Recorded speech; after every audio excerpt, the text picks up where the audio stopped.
नमस्कार, मी लतास क्रिएटिव्हिटी चॅनलमध्ये तुम्हा सर्वांचं खूप खूप मनापासून स्वागत। आज मी तुम्हाला एक अगदी साधी सोपी रेसिपी म्हटलं तर ती रेसिपी पण होत नाही, कारण ती आपण शिजवायची नाही। आलं लसूण पेस्ट कशी करायची ते मी तुम्हाला दाखवणार आहे। असं आहे ना की आपल्या दैनंदिन जीवनामध्ये म्हणजे रोज आपण स्वयंपाक करताना आपल्याला आलं लसूण पेस्टची गरज असतेच, पण काही माझ्या मैत्रिणी आहेत त्या विकतच्या आणून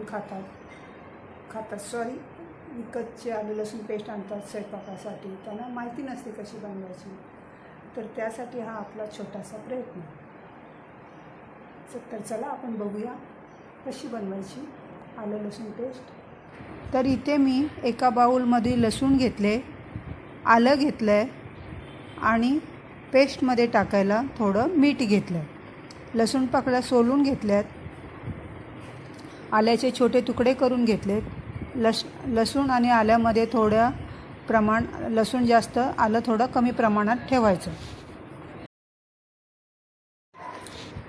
तर आता आपण हे सगळं मिक्सरच्या भांड्यामध्ये ट्रान्सफर करून घेऊया आणि पेस्ट करून घेऊया। लसूण, आलं आणि किंचितसं मीठ, कारण लसूण जरा जास्त दिवस टिकते। आता पेस्ट करून घेऊया।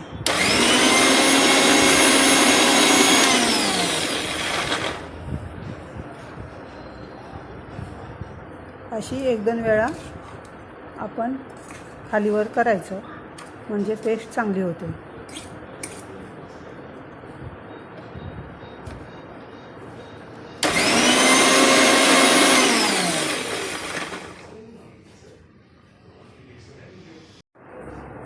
आता आपली पेस्ट तयार आहे। ही बघा, छान पेस्ट झालेली आहे।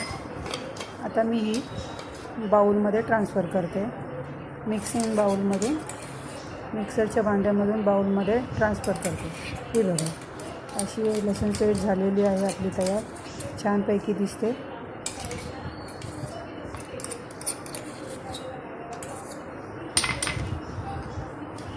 ही आता अशी पूर्ण सगळी काढून घेऊया मिक्सरच्या भांड्यामधून एका बाउलमध्ये। आता आपली अशा प्रकारे आपली ही आलं लसूण पेस्ट तयार आहे।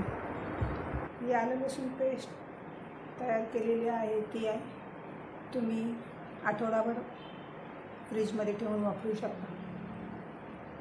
अशा म्हणजे महिला आहेत त्या जॉबसाठी बाहेर असतात, बाहेर म्हणजे ऑफिसमध्ये जात असतात, त्यांना रोज करणं परवडत नाही।